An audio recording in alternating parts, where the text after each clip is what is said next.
¿Qué tal? Bienvenidos a Después de Horas, el espacio cultural de Vértigo TV. Soy Héctor González y hoy tenemos el lujo y el privilegio de platicar de historia, pero de una historia desde una versión cínica, desinhibida y poco convencional, que creo que le viene muy bien al discurso histórico. Para ello nos acompaña el día de hoy el doctor Raúl Bringas, catedrático de la Universidad de las Américas en Puebla y autor del libro que tenemos aquí al lado, Antihistoria de México. Doctor, pues muchas gracias por acompañarnos. Hola Héctor, gracias por la invitación, muy encantado de estar acá. No, el placer es nuestro, doctor. Bueno, pues para hablar de este libro, Antihistoria de México, ¿qué es la antihistoria? Empecemos por ahí. Bueno, la idea de una antihistoria es una historia que está desideologizada, que no entra en ninguna corriente de pensamiento, no es de izquierda, no es de derecha, no es anticlerical, no es clerical. Yo creo, prácticamente, mejor dicho, yo no creo en nada, y esa es la versión de mi historia. No tomo partido por nadie, simplemente trato de abrirle los ojos a la gente sobre la historia que les han contado. Pero ¿no cree por convicción, por desencanto? Es un poco de todo, un poco de desencanto, un poco de nunca habérmela creído. En este sentido ha habido grandes pensadores mexicanos, pero no reconocidos por la oficialidad, como Parménides García Saldaña, que no se creían las cosas. Y yo creo que yo abrevo de esa corriente, y desafortunadamente en la academia hay muy pocos que piensen así. Usted habla de una historia cínica, sí, ¿no? ¿Qué es la historia cínica? Es una perspectiva así que académica.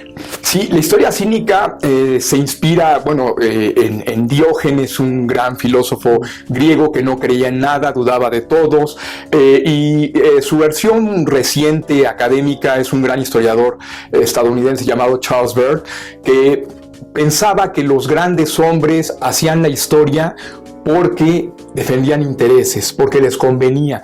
Y esa es mi visión de las cosas. Yo no creo que haya un solo héroe de la historia mexicana que haya hecho las cosas porque creía en el país, porque creía en la patria, porque creía en ideales nobles. Yo creo que todo el mundo defiende sus intereses, y mi visión es que si los políticos de ahora son de la manera en que todos pensamos que son, ¿por qué los grandes hombres del pasado no iban a ser diferentes a ellos? Uh-huh. En este sentido, estamos hablando de mitos, ¿no? La historia mexicana, creo que todas las historias, están llenas de mitos. ¿Son necesarios los mitos? ¿Por qué construimos mitos alrededor de nuestros episodios? Eso me han preguntado mucho, si al destruir los mitos no estoy atentando contra valores, porque a veces los mitos son necesarios para crear un espíritu nacional, el sentido de patria, de pertenencia. Yo creo que los mitos, como los Reyes Magos, es muy bonito tenerlos, pero hay que deshacerse de ellos. Y yo pienso que hasta el momento no ha habido un verdadero desmitificador de la historia de México, porque la gente de izquierda dice desmitificar, pero desmitifica lo de la derecha, y la de derecha desmitifica lo de la izquierda. Yo creo que para ser un verdadero desmitificador hay que estar libre de la influencia nociva de las ideologías. Claro, porque unos mitifican a unos, y unos mitifican a Juárez, sí, otros mitifican a Madero, otros mitifican a Villa. Sí.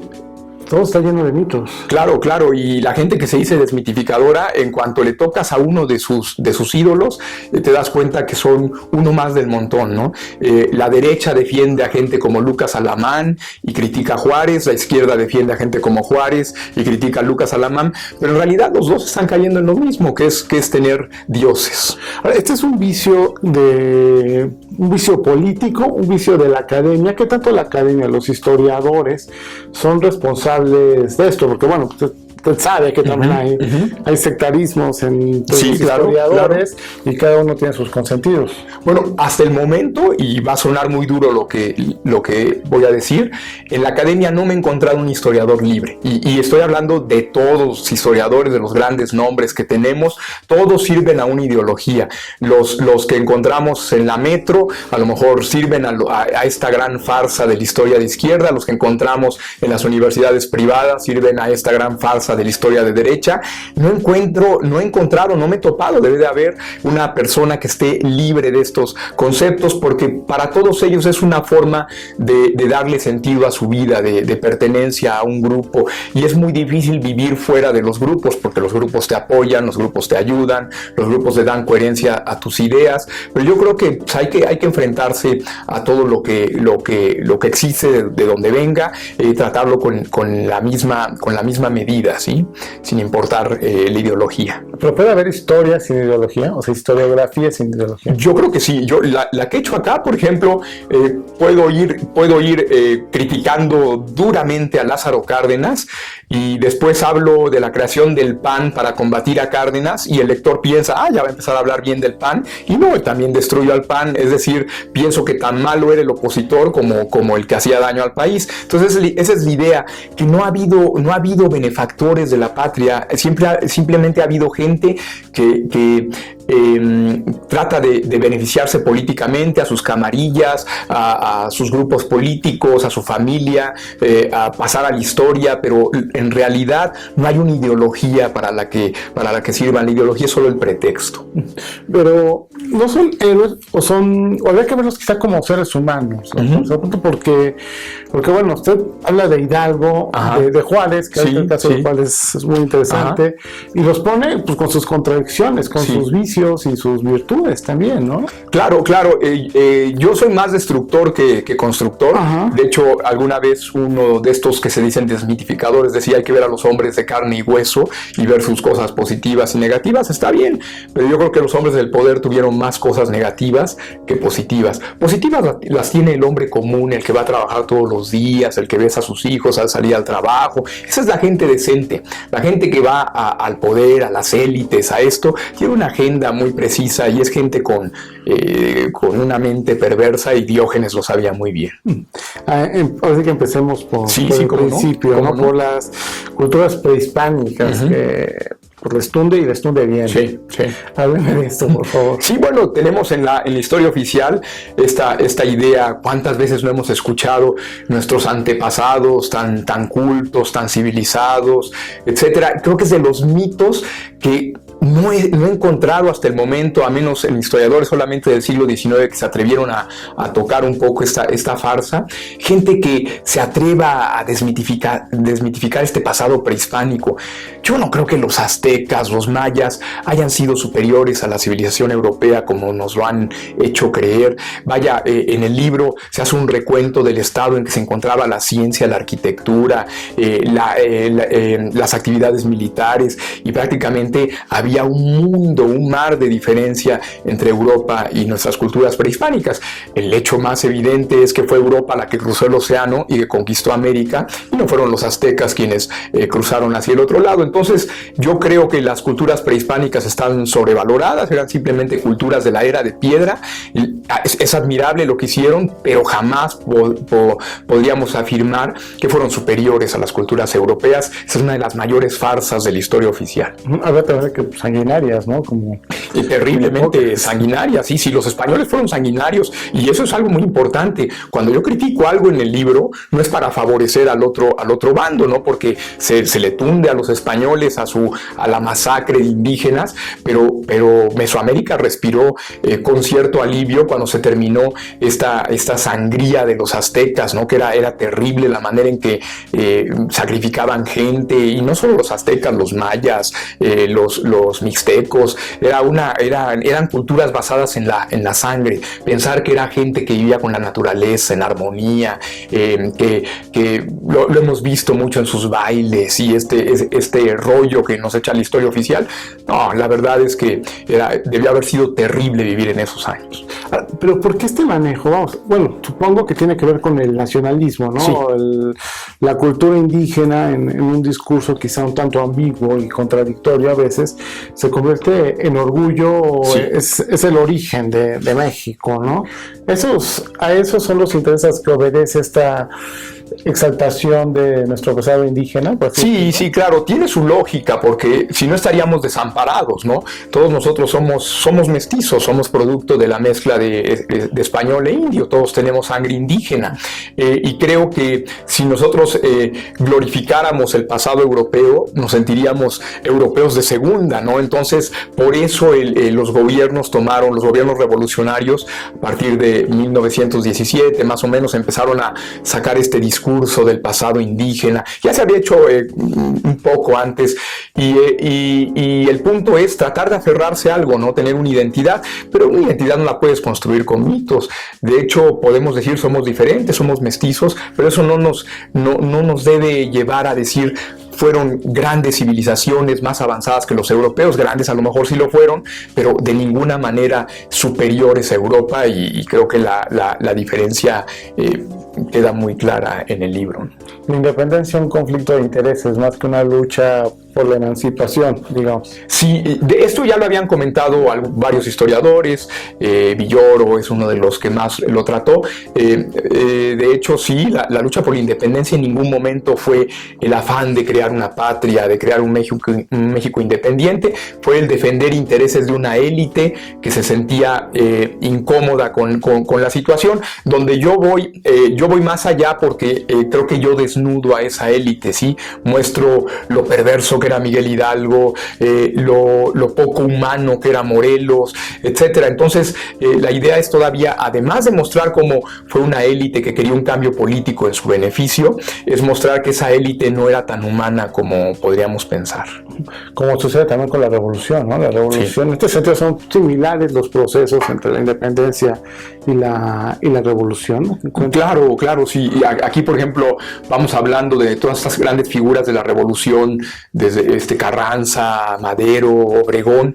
Todos ellos eran porfiristas en su momento. De hecho, hasta un año antes de la revolución, se definían como porfiristas. Madero le mandó cartas a Porfirio Díaz platicándole de sus logros, de las cosas que había hecho. Carranza también estaba feliz como porfirista. Y cuando vieron que el régimen se empezaba a desmoronar, dijeron, es el momento, es la oportunidad política, y brincaron al vagón de la revolución, ¿no?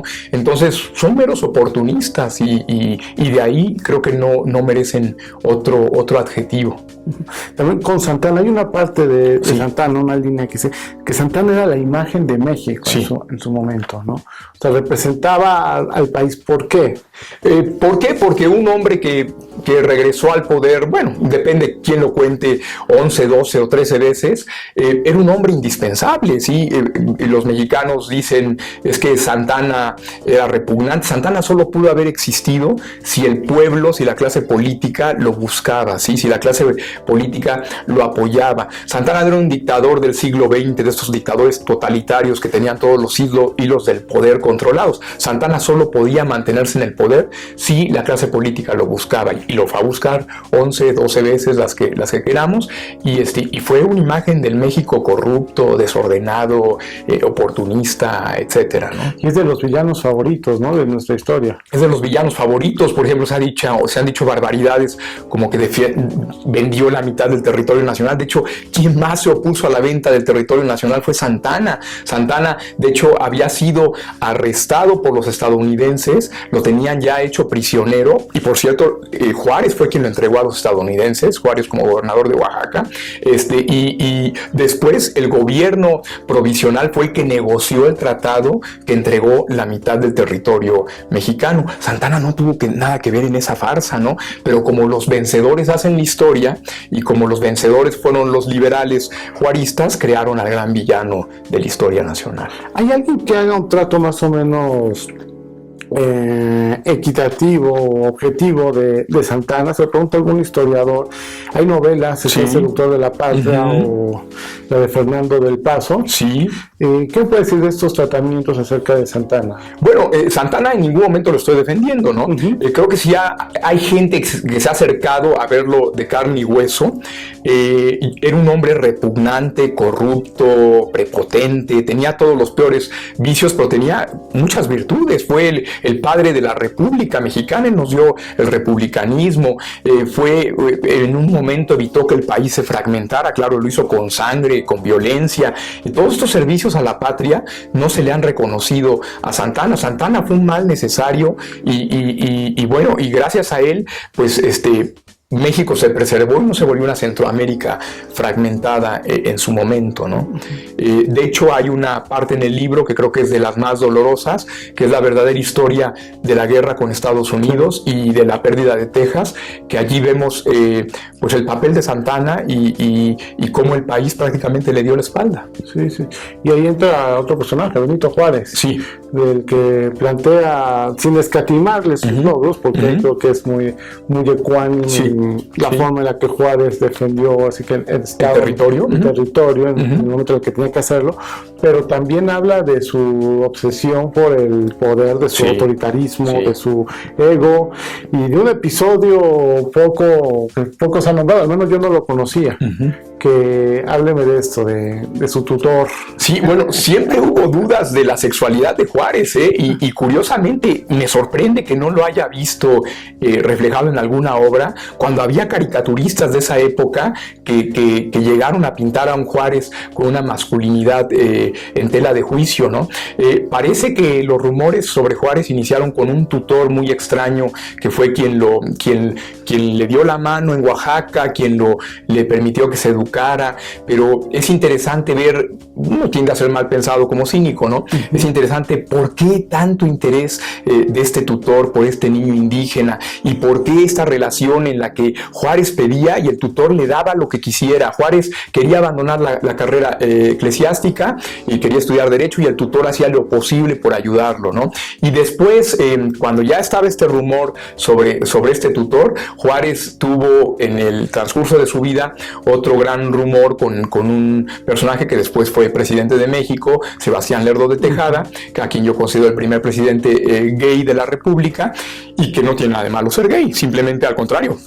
Se elogia que no se haya casado, ¿no? Y esta relación de Juárez con el tutor y después tan cercana con Lerdo de Tejada, que incluso generales como Berriozábal, el propio Díaz, decían, ¿por qué pasa tanto tiempo Juárez encerrado con este hombre? Y no me atrevo a afirmar en el libro, porque soy un historiador, no soy novelista histórico, no me atrevo a decir Juárez se interesaba por esta sexualidad, pero simplemente dejó la puerta abierta, pudo haber ocurrido.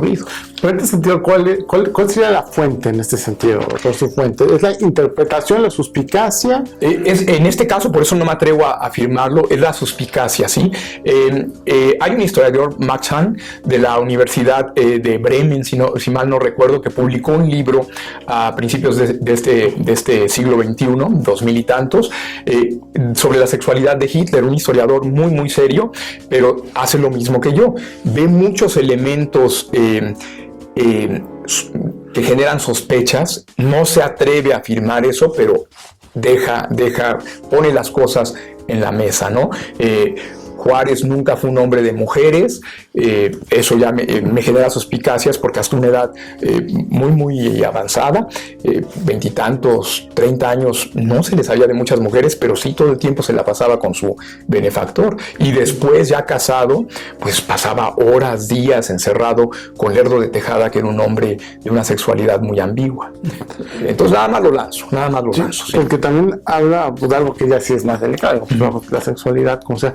Pero, ¿cuántos años había de diferencia entre Juárez y su benefactor?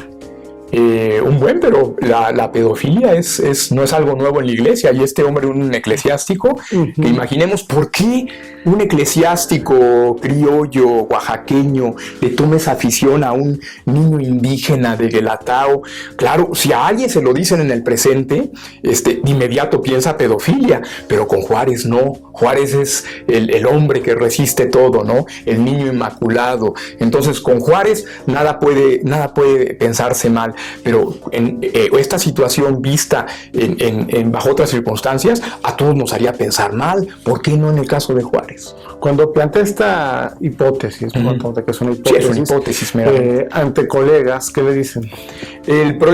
Mire, ya he tenido tantos problemas. Me acuerdo que una vez la gran historiadora Cecilia Galeana me invitó a esta celebración de los 100 años de la Constitución allá en Querétaro, y había puros notarios y gente así, y cuando uno sale con esta versión de la historia, ya sé lo que va a pasar, porque la gente en la academia, y me atrevo a decirlo, está anquilosada, está atelarañada. La gente que se atreve a decir cosas es la gente que se toma libertades literarias, ¿sí? Pero la gente en la academia tiene que proteger una reputación, y algo que diga más allá ya significa transgredir. Entonces a veces me dicen algunos colegas, oye, pero ¿por qué estás diciendo eso? Van a perder la confianza en ti. No me siento, me critican, pero no creo que eso disminuya la reputación de un historiador, ¿sí? Pero sí reaccionan un poco sorprendidos. También con Lázaro Cárdenas, es muy duro. Sí, muy duro con Lázaro, sí. Que es otro de los tótems, ¿no? De nuestra historia. Sí. Y más ahora que se discute una reforma energética, todo el mundo se la pelea. Sí, Lázaro Cárdenas yo creo que fue bastante nocivo. Tuvo sus cosas positivas, ver un libre pensador, eso es muy agradable, pero tuvo cosas muy nocivas como su autoritarismo. El mayor fraude electoral de la historia mexicana lo creó, lo impulsó, lo desarrolló Lázaro Cárdenas. De hecho, la gente ha pensado, siempre han dicho, Lázaro Cárdenas era muy popular. No es cierto. Terminó siendo uno de los presidentes más impopulares de México, al grado de que tuvo que imponer a su sucesor, Ávila Camacho, a fuego, a represión, usando a los peores asesinos como Santos, uno de los peores caciques que ha tenido México. No se ha visto esa cara autoritaria de Cárdenas. Cuando un empresario chocaba con él, era expropiación, eran manifestaciones frente a las fábricas, era manipulación de los obreros. Tiene muchos elementos negativos Cárdenas que la historia oficial no se ha atrevido a discutir. Ahora, revisando su libro, pues una de las conclusiones que saco es que varios de nuestros héroes históricos, de nuestros próceres, coinciden en varias cosas, pero dos no son muy positivas, son autoritarios y antidemocráticos. Sí. ¿Eso qué dice de la historia de México? Pues habla muy mal, Por ejemplo, algo que yo creo que hace la grandeza, hace tan grande a Washington, el presidente de Estados Unidos, es que cuando le tocaba un tercer periodo dijo no queremos crear una tiranía aquí, y renunció voluntariamente. Esto no quiere decir que Washington fuese buena persona, porque así como pienso cínicamente de los mexicanos, creo que así son los estadounidenses. Eso habla de que no tenemos una cultura democrática, que la gente del poder busca el poder por el poder, y la única razón por la que nuestros presidentes modernos no se están perpetuando en el poder es porque generarían un grave problema político. Pero hay una enfermedad de poder entre nuestra clase política que viene de Hidalgo, pasa por Villa, pasa por Zapata, pasa por Cárdenas, por Calles, hasta el presente, ¿no? También dice que falta por escribir la historia objetiva del 68. El 68 es un gran mito también. Terrible mito tanto de la derecha como de la izquierda, ¿sí? De la derecha, que elogian a Díaz Ordaz y dicen actuó muy bien, ¿no? Actuó como un mandril, que era su apodo, actuó de una manera poco negociadora, una manera altanera, pero también es un mito de la izquierda que han inventado que había agentes de la CIA, había espías norcoreanos, había un complot para matar gente. El menos beneficiado por una tragedia de esta magnitud antes de los Juegos Olímpicos era el propio Díaz Ordaz y Echeverría. Yo creo que el 68, desmitificado, fue simplemente una comedia de errores, granaderos militares mal entrenados, improvisación, salieron mal las cosas, y tan es así que la propia clase política se lamentó lo que había pasado al final del día. Fue una comedia de errores, y creo que nadie se ha atrevido a verla así, porque nos gustan las conspiraciones, nos gusta estar pensando en que iba a haber un golpe de estado de los militares y tanta cosa que se ha escuchado. De hecho, creo que ninguna acción me dice que haya habido el afán de masacrar, salvo la estupidez de los militares enardecidos. ¿Qué conclusión sacó después de terminar el libro sobre la historia mexicana, ya para concluir? Sí, bueno, la idea es que la historia mexicana, como la de todos los países del mundo, es una historia llena de mitos, una historia manipulada en beneficio de las élites. Yo puedo decir con orgullo que no canto el himno nacional, que no rindo honores a la bandera, que puedo escupir a la bandera de México, de España, de Brasil, la que sea, porque creo que son simplemente creaciones de élites para avanzar sus intereses de grupo político en beneficio de una casta siempre de privilegiados, sean de derecha, de izquierda. Esa es la historia mexicana. Su idea con este libro era provocar, abrir un debate. No, la idea no era ni provocar ni abrir un debate, la idea era simplemente decir lo que yo he pensado, le gusta a la gente, no le gusta a la gente, y simplemente lo traía aquí y creo que no ha habido una historia hasta el momento con esta orientación. Hacía falta, mi orientación abreva un poco del anarquismo, del libertarianismo estadounidense, del liberalismo ortodoxo, y yo creo que esa interpretación de la historia mexicana no existía. Yo creo que refresca mucho, ¿no? Más allá de que tenga simpatizantes o críticos, bueno, creo que es refrescante abrir otras posibilidades de la interpretación, porque la historia también es mucho de interpretación, de Claro. quién la interpreta, ¿no? Claro. ¿Habrá un segundo tomo de esto que llegue hasta ahora? ¿Qué está pensando hacer antes? Porque la idea era terminar en 1970, que era cuando se acabaron creo que los grandes mitos de la historia. En el presente nadie pensará que Fox o Enrique Peña Nieto son héroes nacionales, ¿no? Ya la gente es más cínica, ya no se cree las A cosas. lo mejor podemos hablar del mito de la transición, ¿no? Sí, del mito, es un mito, creo que en la conclusión digo, transición democrática pues nunca la hubo, ¿no? Ese tipo de cosas, o el mito de cuando hubo la gripe aviar, la influenza, y el gobierno dice que se movilizó muy bien y se movilizó torpemente, ¿no? Hay algunos pequeños mitos, pero ya no son estos mitos gigantescos del pasado, por eso yo creo que ya no lo haría. Doctor, pues le agradezco mucho su presencia aquí en los estudios. Al contrario, muchas gracias a ustedes por tenerme aquí. Amigos, eso es todo por hoy. Pues si quieren leer la historia desde una posición diferente y, pues que no, que les levante alguna ámpula, que los deje pensando sobre todo, aquí está Antehistoria de México de Raúl Bringas. Muchas gracias y nos vemos a la próxima.